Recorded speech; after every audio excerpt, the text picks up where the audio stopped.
So welcome everybody. My name's Scott Jones. It's great to see so many people here. Happy New Year. Um, we're going to talk today about ancient Thrace. It's a fascinating period of history.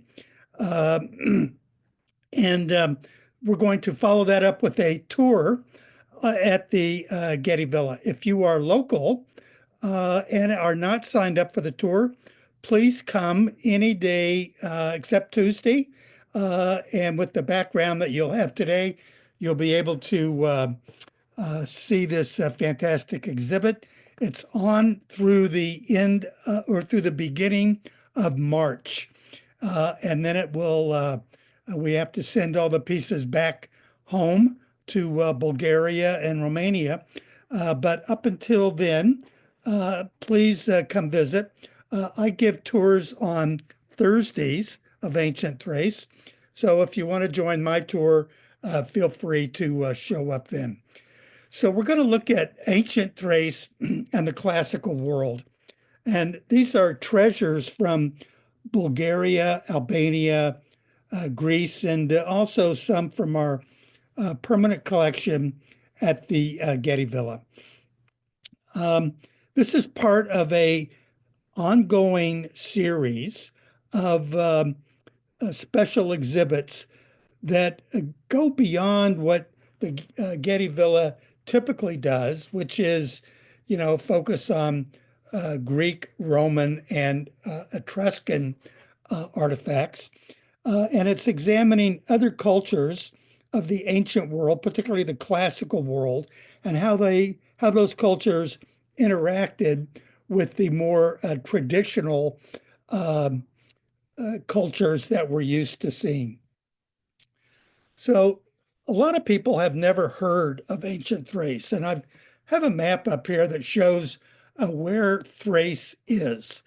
Um, Ancient Thrace occupies most of what is today Bulgaria, parts of southern Romania, um, a little bit of northern Greece, what would be known as Macedonia, as well as western Turkey. This exhibit will look at Thrace from about 1700 BC up to about 300 AD and focuses on the interactions between Persia, Greece, and the Roman Empire. You can see from the location of Thrace that it's kind of at the center of the ancient world.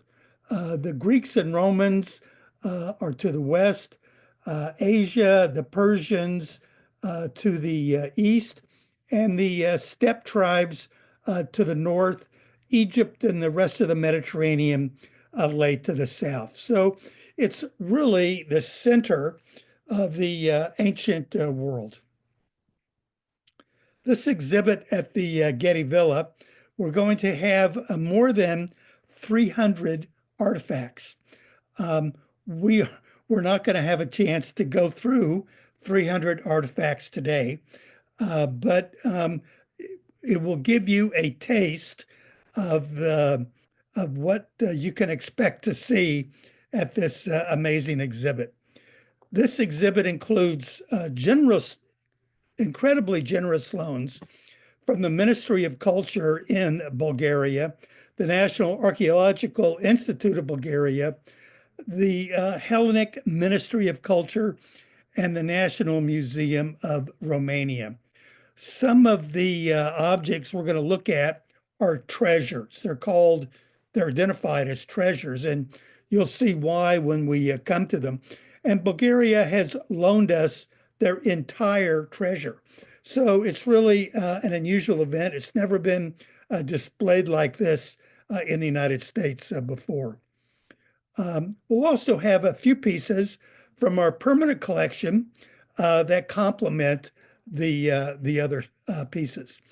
So before we start actually looking at the individual pieces, I kind of want to give a brief overview of ancient Thrace so we can put it in context, so we can understand really what we're looking at. So People from the Eurasian steppes began migrating to Thrace about 3000 BC. Um, these people came in tribal groups, but they shared a common language and similar cultural traits. There's more than 40 different Thracian tribes that occupied this area. They interacted with the existing people who were already there, and they began to form a very unique Thracian culture about 1500 BC. The geography of Thrace makes it a very interesting area. Thrace lay south of the Balkan Mountains. The Balkan Mountains kind of go into this area where my pointer is going back and forth. The Black Sea borders Thrace on the east. Excuse me, I can't see the map. I don't know if it's not up on your screen. The map is visible on the screen. Maybe expand the Zoom window on your end. Okay, so does anybody else cannot see the screen? Everything looks good to me. Looks fine here. It looks fine. Looks good here. Okay, thank you. So to the person who's having difficulty, if you're on an iPad or something like that, that may be part of the problem. I don't know what to say. Just kind of play with it. I think it'll pop in. To the south of Thrace lays the Sea of Marmara and the Aegean Sea, and to the west, Thrace is bordered by Greek and Macedonian lands. So this area means that there will be a lot of interaction between the people and cultures that surround it. And so different cultures at different times sweep back and forth across Thrace. The exhibit primarily looks at the interactions between Thrace and their neighbors to the southwest, which would be Greece, and to the east, which was the Persian Empire. And then later on, the Romans, after the Romans conquered Greece and Macedonia. The land of Thrace is a very geologically diverse land with mountains, particularly in the north, and very fertile valleys that support vibrant agriculture. This whole area is rich in timber, game, and minerals.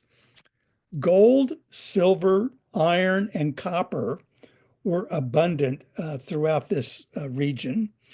And the land supported a thriving agriculture, abundant hunting, and an excellent basis for the development of metallurgy, which the Thracians became famous for.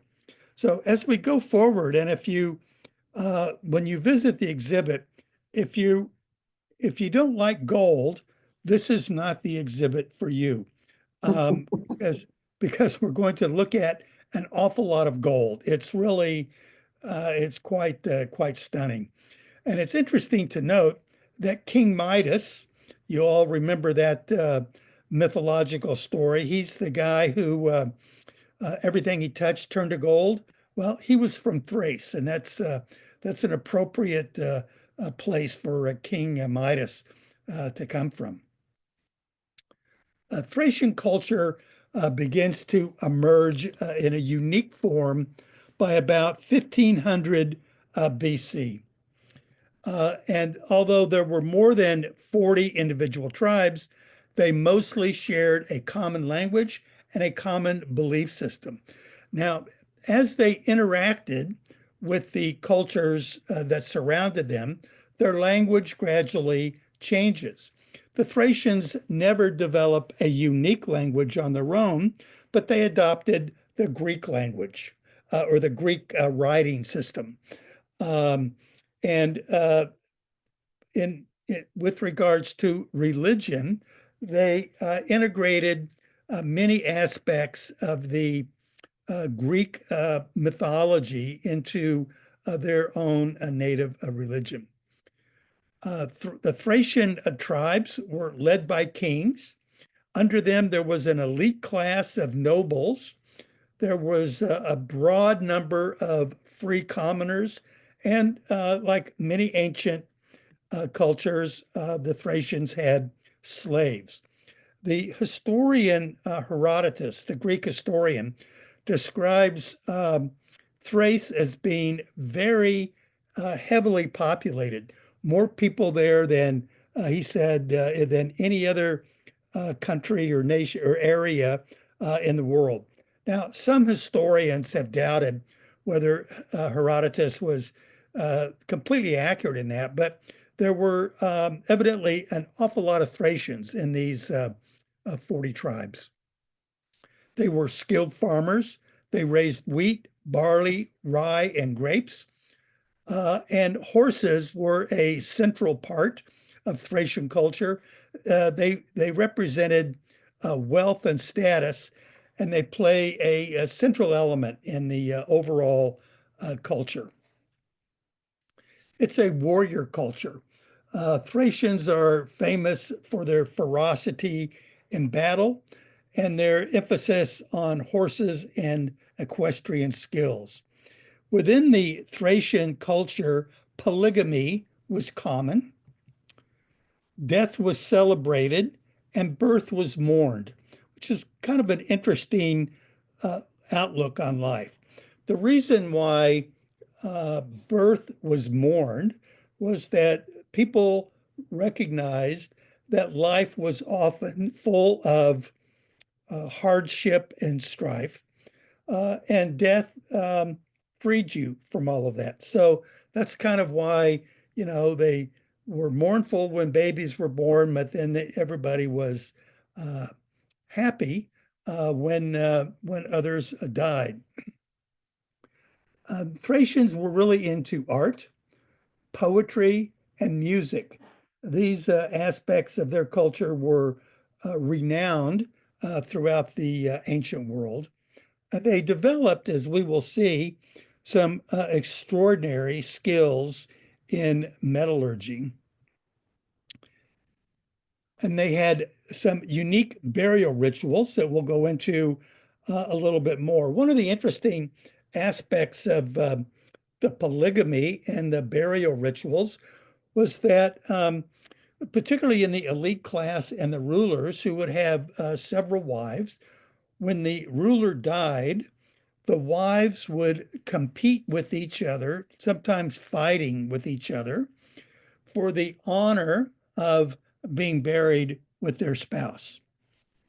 I don't know how you feel about that. If I was one of those wives, and it came time to have a slugfest to see who was going to go with the king, I think once somebody gave me their first hit, I'd say, "You got me. I'm done with this. I'm out."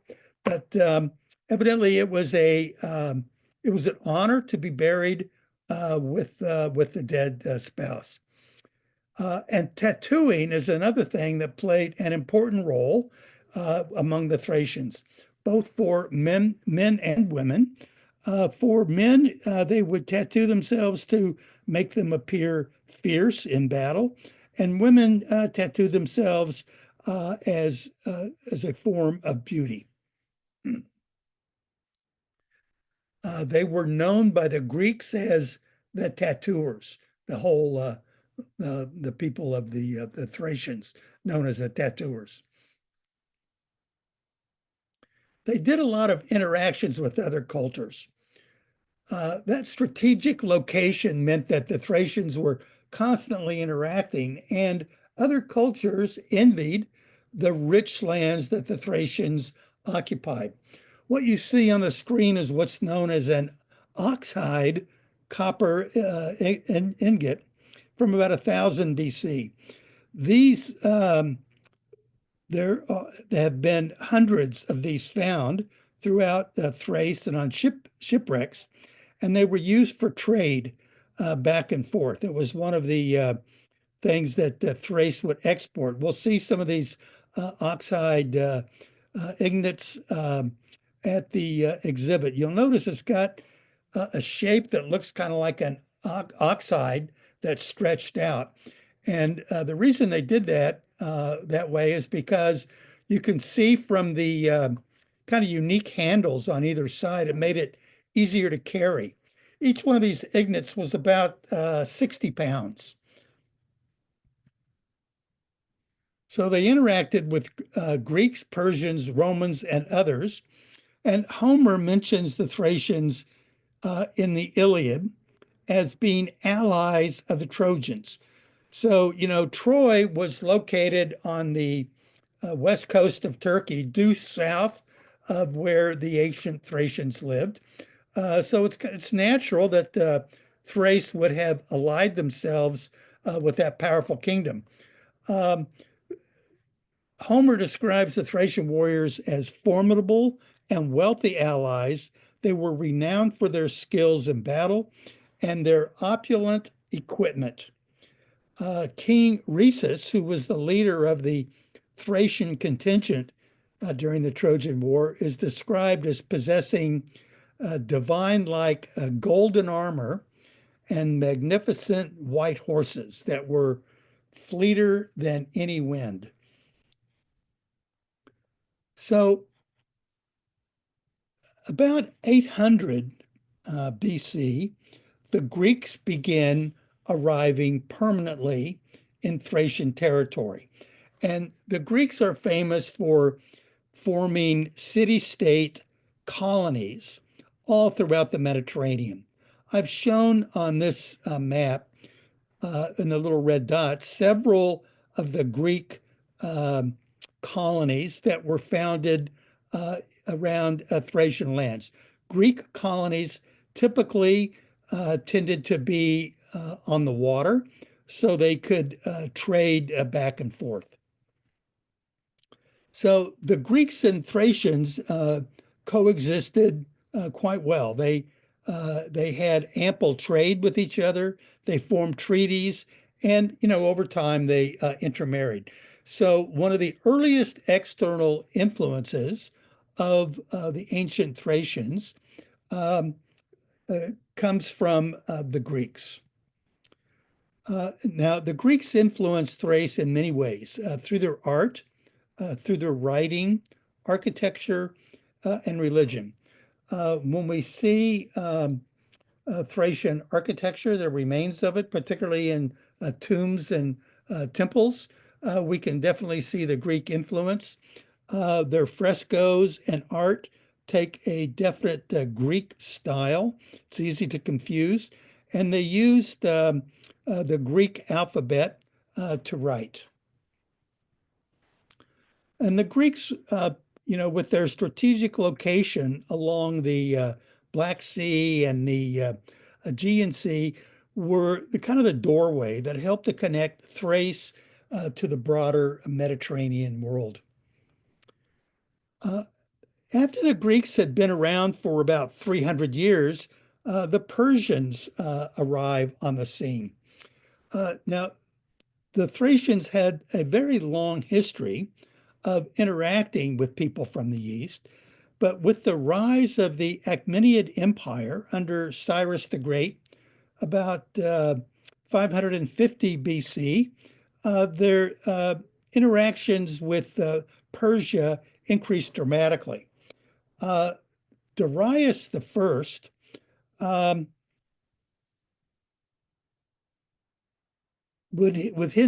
his empire expanded westward, he began to bump into the Thracians.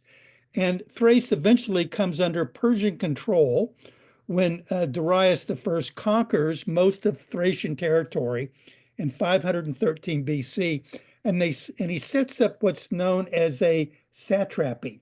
The Thracian satrapy is called the Scudra satrapy. And the purpose of a satrapy, it was like a state in the Persian Empire. There were 30 some satrapies in the Persian empires. They were ruled by governors. And basically, the purpose of a satrapy was to take out the natural resources and send them east to Persia. And the governors who ran Thrace organized the administrative, mechanisms to extract this tribute.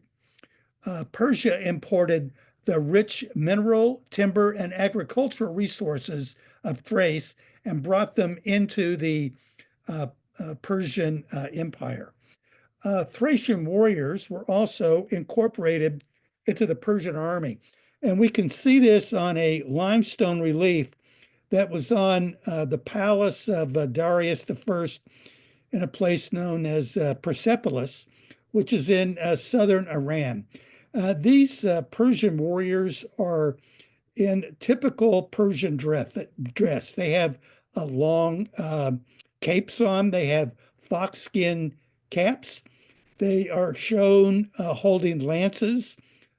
Thracians were skilled lancers, and their shields are kind of interesting. They're made out of woven reeds. Later on, these Thracians will find when they come up against the Greeks, who have much more substantial armor, these reed shields perhaps weren't such a good idea. During the Persian Wars, Thrace becomes heavily involved with Persia. Now, you may recall that Persia launched two different invasions of Greece. One in 490 BC at a place called Marathon, and the Greeks from Athens roundly defeated the Persians and sent them home. They invaded again in 480 BC after Darius I had died, and they were led by a guy named Xerxes I. Xerxes brought an enormous army through Thrace down into northern Greece towards Athens. So in this second invasion, Thracians fought alongside the Persians. And again, we can refer to the Greek historian Herodotus, who describes the Thracian regiments that were integrated into the center of the Persian battle lines. Now, initially, the Persians, along with their allies, the Thracians, achieved a considerable success. You may have heard of the Battle of Thermopylae, where 300 Greeks under King Leonidas from Sparta were all massacred trying to hold a strategic pass.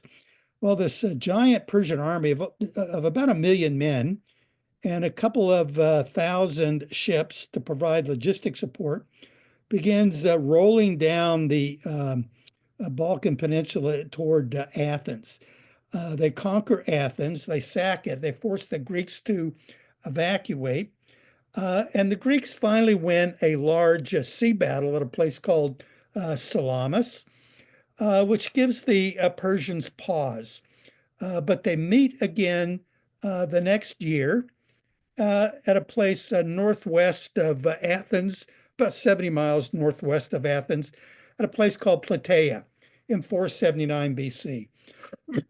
Excuse me. And this battle at Plataea is the crucial battle, one of the crucial battles in the history of Western civilization. The Persian line attacked an outnumbered Greek force by about 5-1 at this point. Thracians were in the middle of the battle line. And we have what we're looking at here on the left is a grave stele or gravestone. It's the gravestone of a Greek warrior who was killed by the Thracians in this battle. If you look carefully above the relief part of the stele, you can see some writing. It's written in Greek, and it identifies the soldier who was killed. His name was Paulus.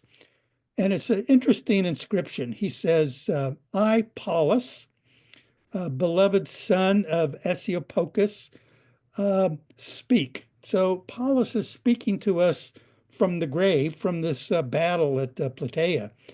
He said, for my part, not being a coward, I perished at the hands of the tattooers.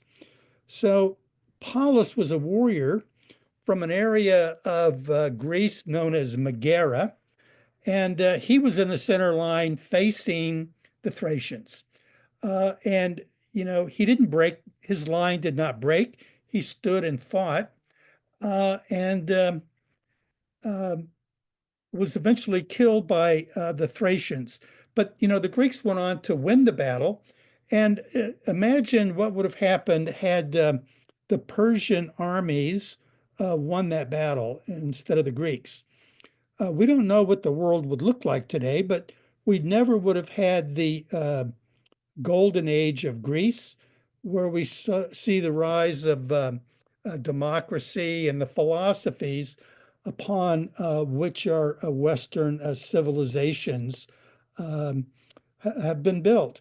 So in many ways, this Greek warrior Paulus, saved the world as we know it. So it's kind of a poignant and interesting part of the exhibit that we'll see. Now, after the Greeks defeated the Persians and they pushed them back out of Thrace, there was a power vacuum. And one of the Thracian tribes, known as the Adrisia, formed this Adrician kingdom, founded in about 480 BC after the Persians had been defeated. They capitalized on the collapse of the Persian influence in Europe after their failed invasion of Greece. And this Odrysian empire grew to be, or kingdom, I guess, grew to be quite powerful. Although 150 years after the Persians, there was a Greek by the name of Alexander who came back to Persia from the Greeks. His father, Philip II, and Alexander the Great conquered the Odrysian kingdom. They basically became, kind of a puppet state. They conquered it through several military battles, and then through diplomacy, they set this puppet state up. And once again, Thracians go to war with somebody who has invaded them. And Thracian soldiers march off with Alexander the Great's army and helped establish his empire in the east and conquered Persia. After Alexander's death in 321 BC, Thrace gradually fragmented. The Odrysian kingdom reemerges as strong, but from all the time with the Messenians from the Greeks, from Alexander's group, there was a strong Hellenistic culture now that remains in Thrace, where they have adopted their language, their writing, their religion, and other aspects of Greek culture. The Romans begin to interact with Thrace about 150 BC, when they conquer Greece and Macedonia, and then they absorb what is known as Thrace. Romans called it Thracia in about 200 AD. And in typical Roman fashion, the Odrysian kingdom becomes a Roman client state and is fully annexed into the Roman Empire. And the Thracians now are fighting as auxiliaries in Roman armies. And there is a significant cultural assimilation now that is going on um, with the arrival of the Romans. You know, when the Romans conquer you or uh, uh, bring you into the empire, they will come in and they will start building roads and they will build cities and they will bring all of the Roman culture with it, as evidenced by this Roman theater here in Bulgaria that was built about 250 AD, a very majestic theater. So now that we kind of have a background of what the history of ancient Thrace is all about, let's look at some of the collection highlights. I want to start off with a vase. It's a Greek vase. It's known as an Attic red figure vase. It was made in Athens about 450 BC, and it's a crater. It's a very large vase. These type of vases were used to mix water and wine. You know, the Greeks never drank their wine straight. Only barbarians like Thracians, uh, for example, drank their wine straight. So they would make these large containers called craters that they would mix water and wine with. Now, this depicts a very specific scene, which is central to Thracian culture. And that has to do with the mythological character that we know as Orpheus. He is probably the best known of the mythological musicians, and he was from Thrace. And Odysseus was said to have been able to, he was given this lyre by Apollo and the gift of music by Apollo, and was said to be so accomplished that he could tame animals. Rocks would rise from the ground and kind of move around to the beat of the music of Orpheus. But tragically, he loses his wife on the day of their wedding. And her name was Eurydice. And Eurydice, her loss causes Orpheus to go into solitude. And he begins to neglect the worship of Dionysus. Now, Dionysus is reportedly, the god of wine. Dionysus came from that area around Thrace. And so he is forsaking Dionysus to worship Apollo and kind of, seclude himself. So this didn't sit well with Thracian women who followed Dionysus. They were known as Maenads, and Maenads were kind of like Dionysus groupies. They would drink wine, go into these ecstatic dances, dance for hours, collapse on the floor, part of their dynastic rituals. Well, they set upon Orpheus and killed him because he was ignoring them and not following Apollo. And then his body was dismembered in their violent rage. So they were quite angry with Orpheus. So what this scene shows is Orpheus on the left. He's engrossed in his music. The central figure, the guy in the middle, is a Thracian man in typical Thracian attire. He is wearing this long cape, like we saw the Persian soldiers wearing on the wall relief in Persepolis. He has a foxskin cap on. He has soft soled shoes, and he's carrying a lance. He kind of identifies the scene that they are in Thrace. And the woman on the right of the vase is one of these Maiads. And if we look carefully, In her left hand, she is carrying a sickle, kind of foreshadowing the the murder of Orpheus and his dismemberment.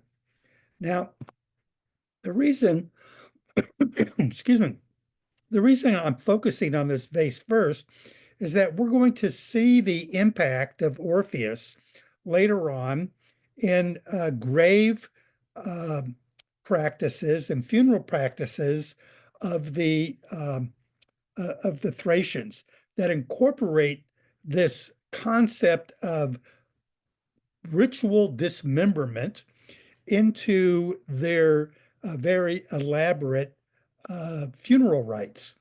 And this it dates all the way back to Orpheus. So Orpheus, um, doesn't play that big a role in Greek religion, but in Thrace, it plays an enormous influence in how the Thracians look at life, and in particularly how they look at death. So the impact of Orpheus is enormous. Um, Orphism, which is associated with Orpheus, introduced these ideas of spiritual purification and the soul's journey after death. The ritual dismemberment of a leader or elite is part of the spiritual purification. Thracians adopted these beliefs and we can know this from their elaborate burial rituals and grave goods that were designed to aid the deceased in their afterlife. High-ranking Thracians, like a guy named Sutius III, were often ritually dismembered after death to emulate Orpheus. Now, what you're looking at on the left here is a magnificent bronze head of Sutius III. We'll see this in the exhibit. He has eyes made out of ground alabaster that look like glass. The detail in this head is absolutely stunning, and it's been forcibly removed from the body. In other words, it has been ritually dismembered. And it was found in his tomb along with a lot of other grave goods. So before we get to the tomb, we're going to go through a couple of other treasures. There is the first treasure that we want to look at is a treasure known as the Valcatran treasure. It dates to about 1400 BC. It's one of the most significant Thracian treasures. It showcases their highly advanced craftsmanship and ritual practices of the late Bronze Age.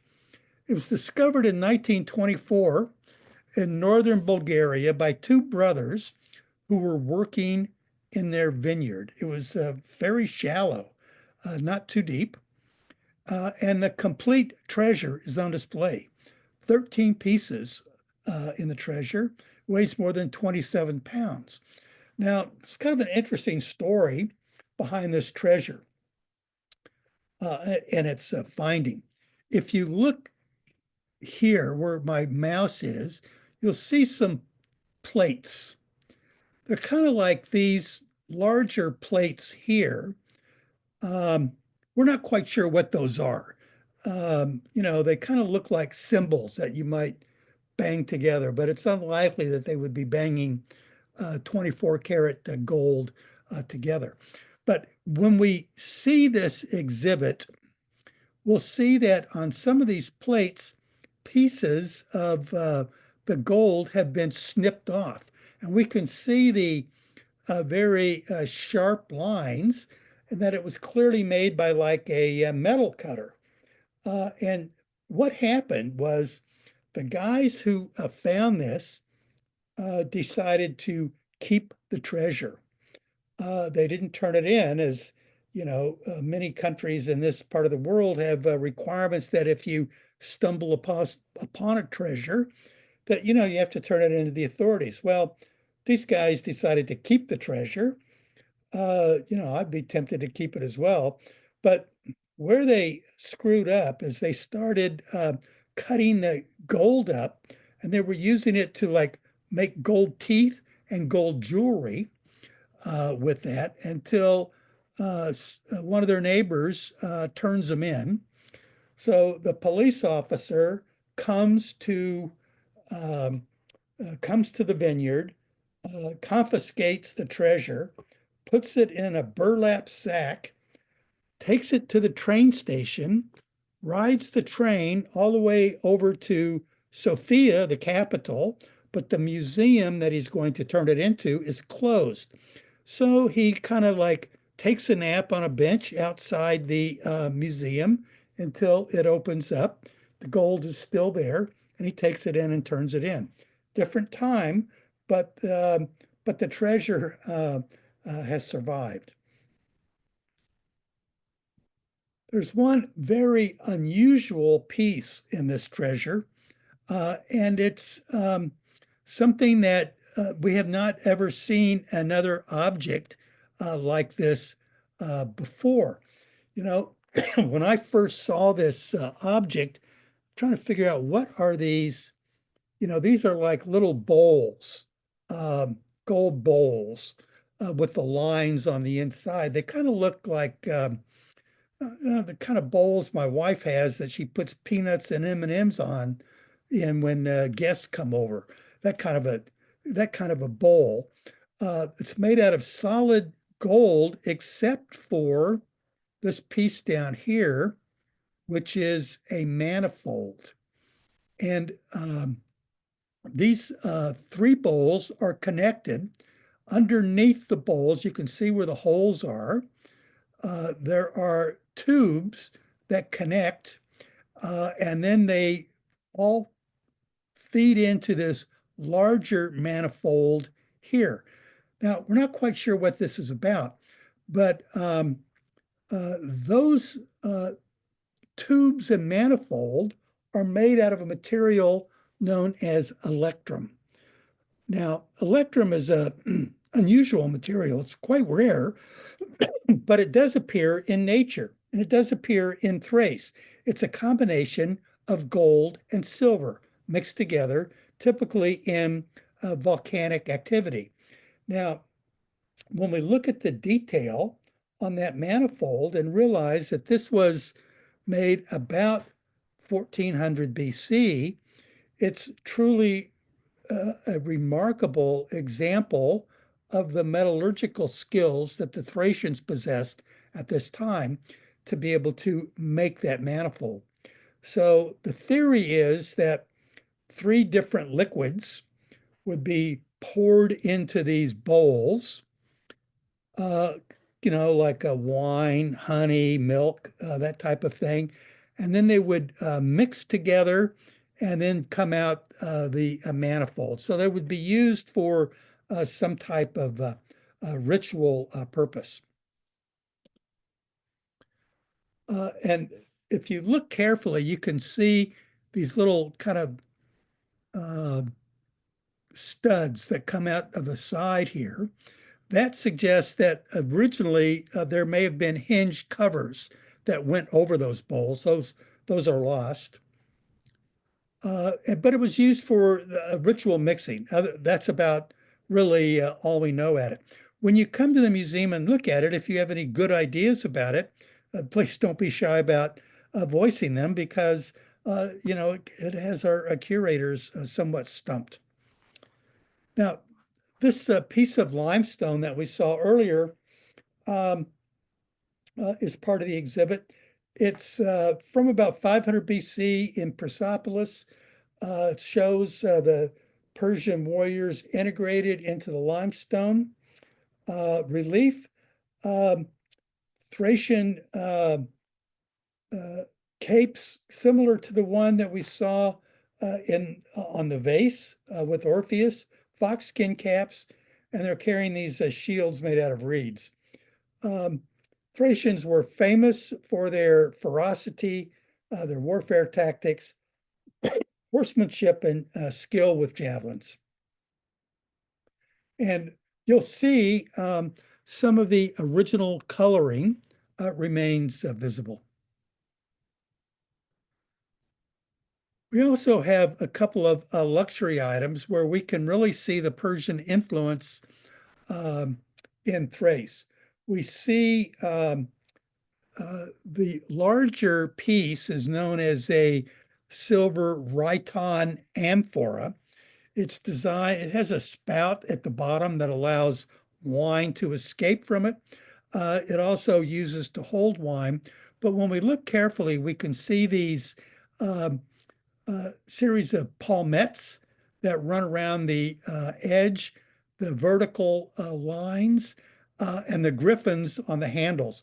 Those are definitely a Persian influence. It's made out of silver with gold gilding, as well as the cup that's over here, silver with the silver glass or cup with gold gold gilding. These were found in a tomb so that they could be used in the afterlife.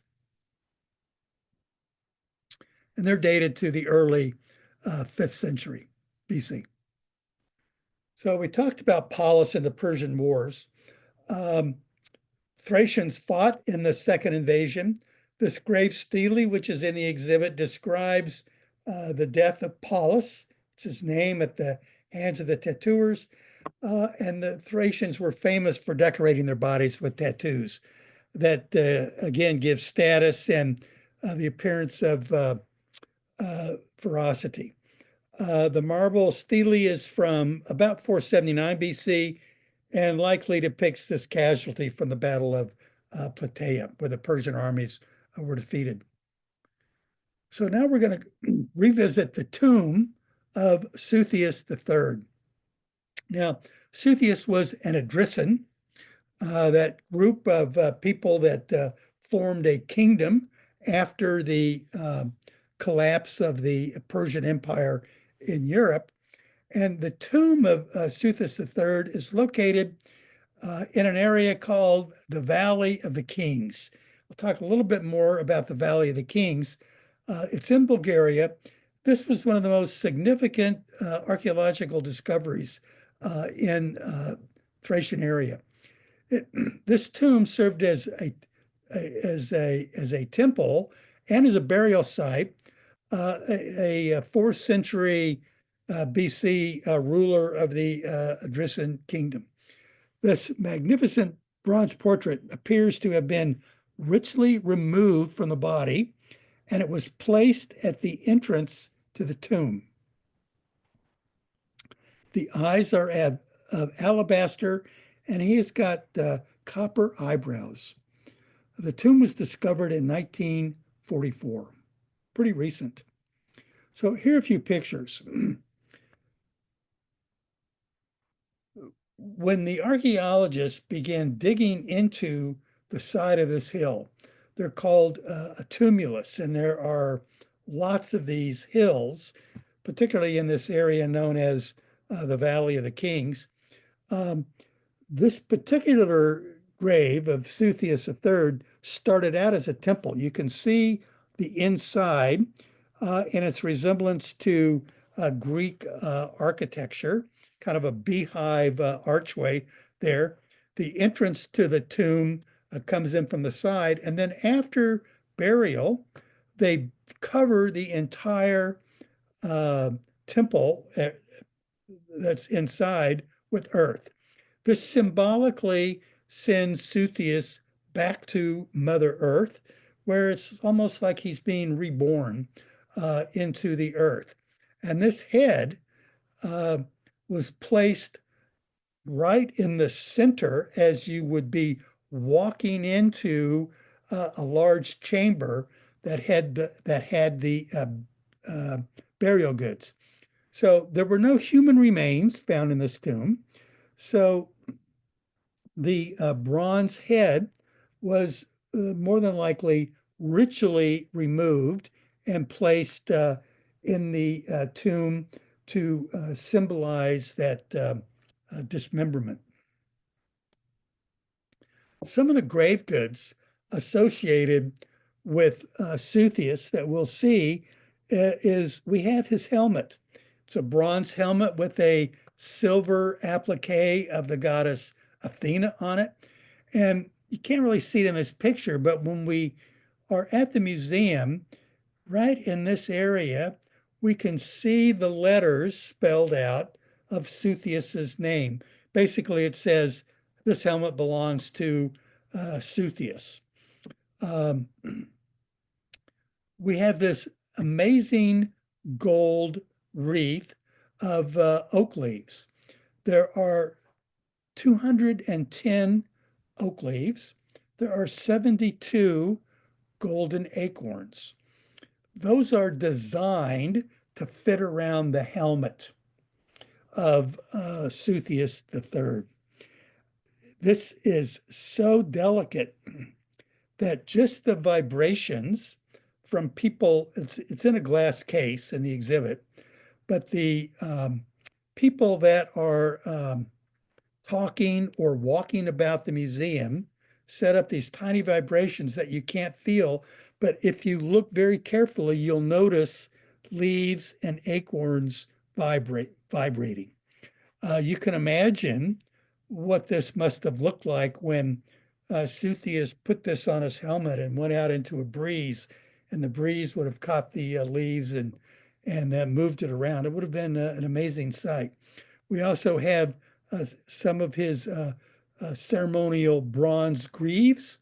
Greaves are armor that are worn over the shins and up to the knees, and they have the face of Athena on them. Also in his tomb was found a quite large gold and silver pyxis.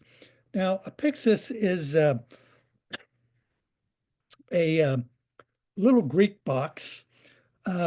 Sometimes they're made out of terracotta or wood, or in this case, gold and silver. And it's where you keep small personal items. It's the kind of thing my wife would put her rings in when she's doing the dishes, that type of thing. And that pyxis, and also in the some of the other grave goods that are on displays, we'll see some alabastrons. They're like tubes of alabaster that have been hollowed out, and they're used to hold a perfume, which suggests that a woman was indeed buried with Seleucus. His primary wife was a woman named Bernice. We have some proclamations from Bernice that are on display in the exhibit, but maybe it was Bernice who went to the tomb.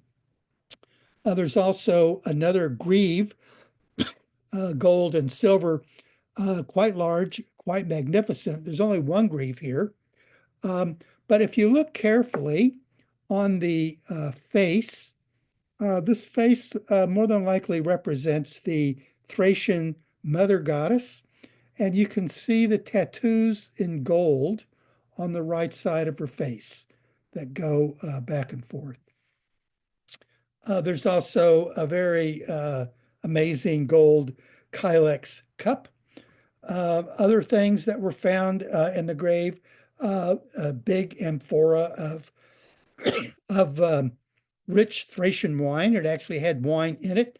When it was discovered in 1944, they found some dice and some game pieces. You can't, to be occupied in the ancient world. Some of the other objects found in that tomb were the sword of Suthius and his scabbard. Swords made out of bronze. The scabbards made out of gold and ivory and leather. We have a gold cup. It's quite extraordinary. It's not really large. It's maybe only about this tall. But you'll notice here on the right, it's got a kind of an interesting handle. That handle is in the form of a square knot. In the ancient world, that was known as a Herculean knot. the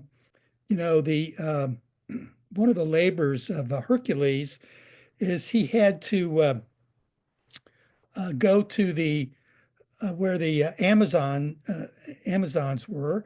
The queen of the Amazons was a woman named Hypatia, who had a golden girdle, and the girdle was tied up with the square knot that made it very difficult to undo, and Hercules had to undo that knot. So when you see a square knot on these ancient Greek metal pieces or statues, that's what it's referring to.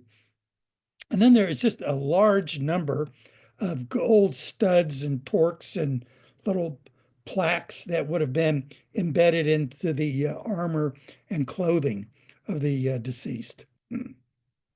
Now, these Thracian royal graves, we just talked about the one of Seleucus, but in the Valley of the Kings in Bulgaria, there are more than 1,500, believe it or not, 1,500 of these burial tombs. They're known as tumuli. A single one's known as a tumulus.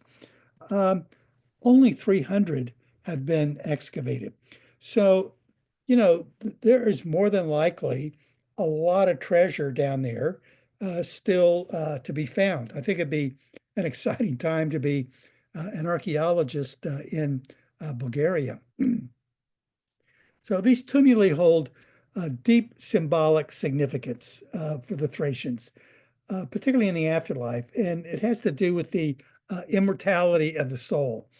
The burial mounds symbolize a return to Mother Earth, as deceased rulers and other elites are seen as sons of the Earth goddess, who are metaphorically reborn into her womb. So when they build the tomb, they cover it with earth to bring that person back to the Mother Earth. Now, there's more gold. There is another treasure that we're going to see. It's called the Panigusta treasure. Took me a while to get that pronunciation down. It's an extraordinary find. It was discovered in 1949. It consists of 9 pieces of 24 karat gold, weighing about 14 pounds. The entire treasure is on display. These pieces were used in religious ceremonies, possibly by King Asuthius himself, because it's dated to about that period, somewhere between 300 and 400 BC. And the interesting thing is they were not found in a tomb. They were discovered when workers went looking for a broken water line and pulled these up. So they were quite shallow, only about 15 inches deep. Dated to about 350 BC. And when we look at these pieces, they're going to reflect major Greek and Persian influence on Thracian art. So one of the most extraordinary pieces is what's known as a fillet. This is a golden fillet that's about 12 inches across. It's one of the most amazing things. A fillet is a shallow libation bowl that you would pour wine into and offer it to the gods. You can see that it's intricately decorated. And if we look closely, we'll see that these faces are African faces. We also see acorns and beech nuts that are these African faces, acorns and beech nuts are arranged in these 4 concentric circles around almost like a bowl. It's like a little sleeve that represents the navel of the earth. Now, a lot of people wonder what's with the African faces on these Thracian pottery. Well, many people wrongly assume that those were slaves. A lot of Americans would associate ancient African faces with slavery because of our own experience in slavery. But there's no evidence that these were slaves at all, or that slaves were used, or African slaves were used in Thrace. What it does most likely suggest is the Greek and Thracian fascination with all things exotic. When Herodotus traveled around the ancient world, he went to Africa and he described Africans, and his histories became a major bestseller in the ancient world. People were fascinated by these people. But because Thrace was located where it was, Greek is a big trading center. Greek had colonies along the North African coast. They would have been familiar with Africans, and to them, it represents the exotic. It bears inscriptions on the inside that we can't really see of the weight of the phyllate in Greek drachmas and Persian darics, suggesting that it has kind of a combination or cross-cultural significance with those. And on the inside of the bowls, there are engraved bees that symbolize industriousness. There are a number of rhytons. Now, rhytons are these cups that have the heads of animals. Most of the time, the rhyton animals are stags or deer. Rhytons should not be confused as a regular drinking cup. These gold cups are used in libations. Now, you can't really see it in this picture, but right about here, where my mouse is pointing, there is a little spout. And the way this libation would be conducted is the priest would hold that phyllate, that gold shallow dish in his hand. Wine would be poured into the rhyton, and he would put his thumb over the spout. And then when he had made the offerings and said the poems and the odes to the gods, he would hold it over the dish, remove his thumb, and the wine would pour out. That's how it worked. So it's a small spout that allows wine to flow. Some suggest that if animals were sacrificed, animal blood would have flown through the rhyton into the phyllate for sacrifice. One of the rhytons in the collection that we're going to see depicts the Judgment of Paris. Now, you may recall that the Judgment of Paris is basically a beauty contest. The Paris, who was a prince of Troy, was tasked to determine which of three goddesses was the most beautiful. And the three goddesses were Athena, Hera, and Aphrodite. Well, Paris had them all stripped down. He still couldn't make his mind up, even with these three naked goddesses in front of him. So the goddesses resorted to bribery. Hera promised to make him ruler of all of Asia and Europe. Athena offered to make him the smartest man in the world.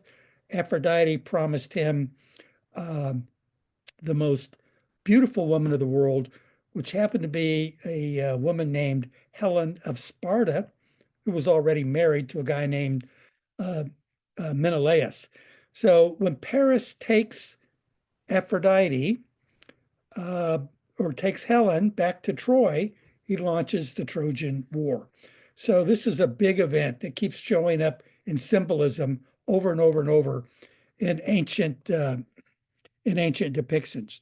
So one of the rhytons depicts the scene with Paris sitting down and the goddesses on either side of him.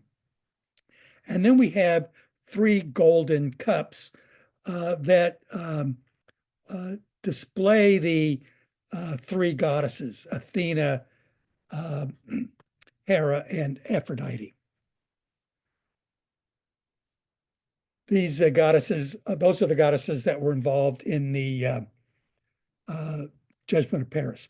Now, in this collection, there's also a rather large amphora that depicts another Greek myth called Seven Against Thebes. I'll explain a little bit more about that to those who come to the museum. But we see Greek mythology by this period completely embedded with the things that are going on in Thrace.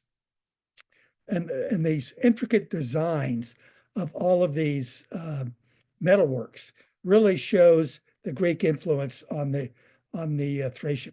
And again, the complete treasure is on display from the Ministry of Culture in Bulgaria.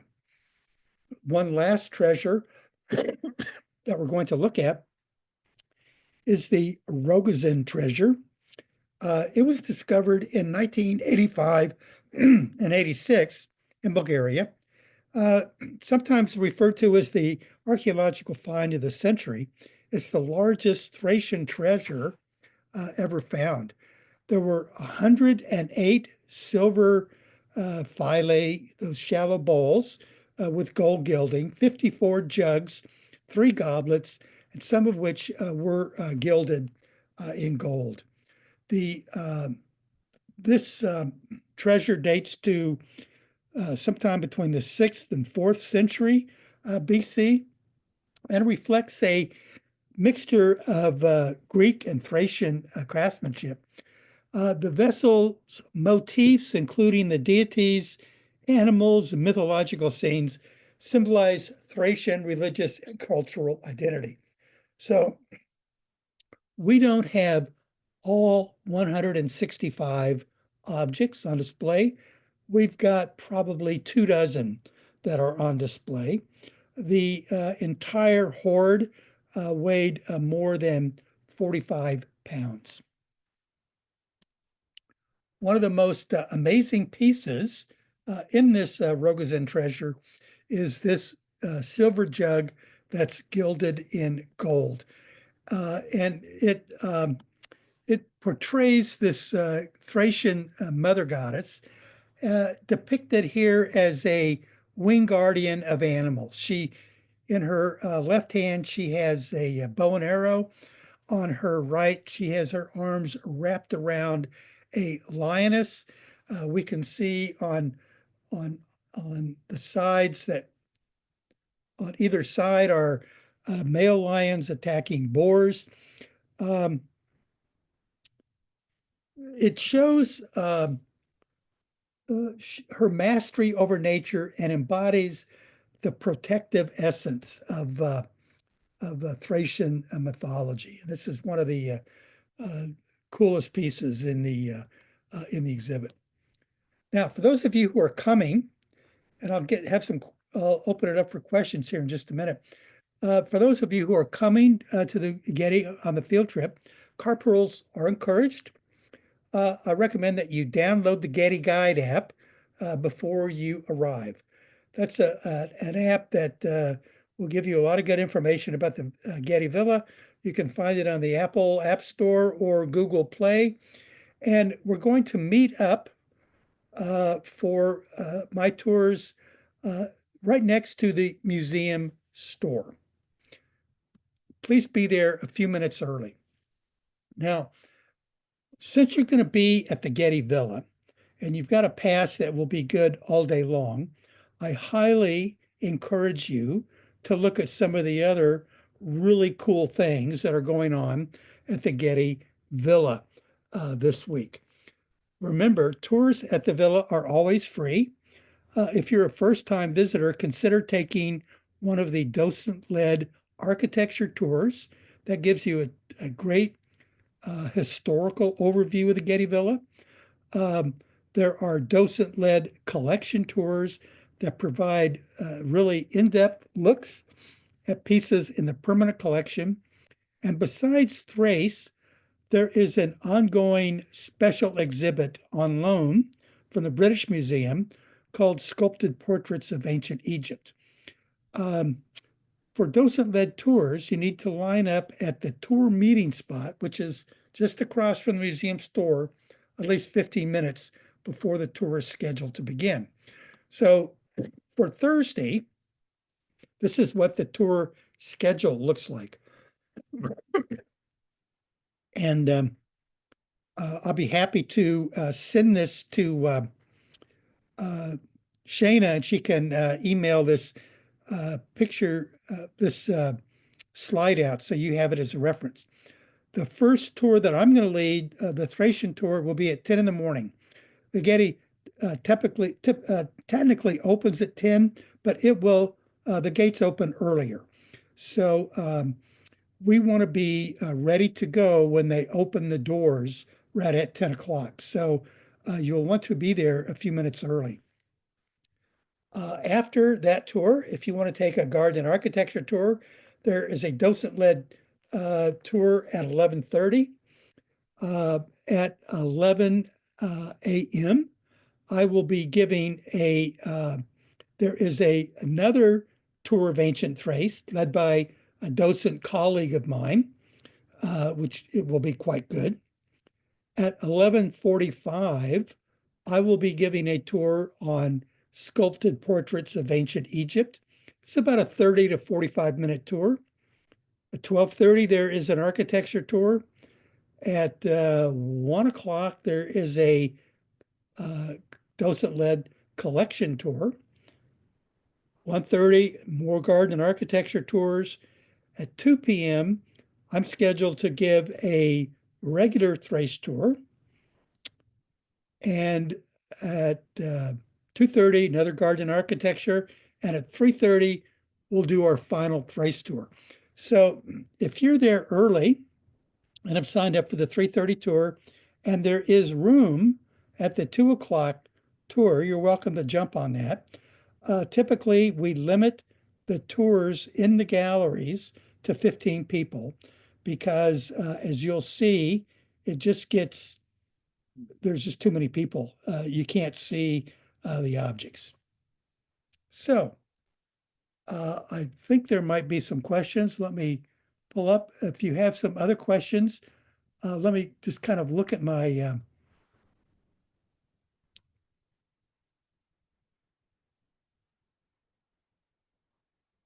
let me kind of go through the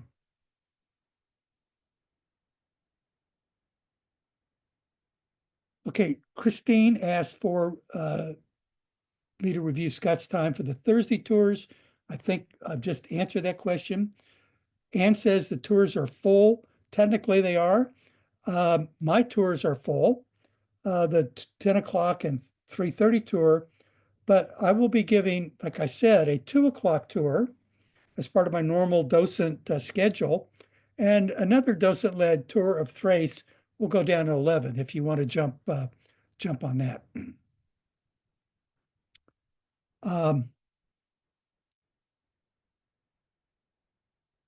Millicent wants to know if the class will be available as a recording. That's up to Shayna. Can you answer that, Shayna? Yes, the lecture has been recorded and will be available on our YouTube channel. Okay. Ichiro just noted that the Palisades fire just started above the Getty Villa and is heading south. So pay attention to the local reports. If the Getty closes, then we'll have to reschedule. The exhibit will be on a display through March 3rd.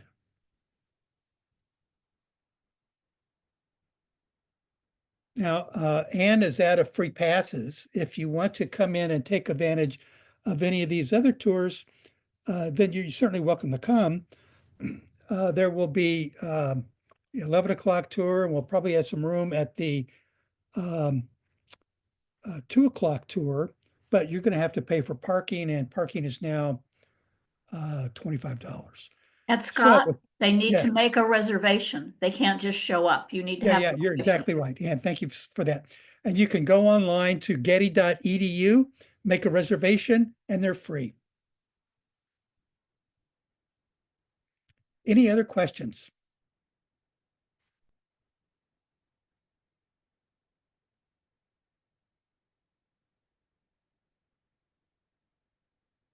Well, thank you all for coming. What a great group. Thank you for your interest in Thrace. I hope to see many of you on Thursday. If you, if the Getty does close because of a fire, then we'll reschedule. So we'll just have to play that one by ear. Thank you so much, Scott, for your time and your expertise in this wonderful lecture. I just put our Ollie website in the chat, so you can click that link. And if you haven't already signed up for Spring 1 classes, you can do so on our website. And you can also view our courses for our upcoming Spring 1 session by perusing our catalog. I'll also put our email in the link or in the chat. So if you have any questions, please feel free to reach out and we'd be happy to help. All right. Thank you, Scott. Thank you, everyone, for joining today. Hope to Thank see you all you. soon. See you. Thanks, Scott.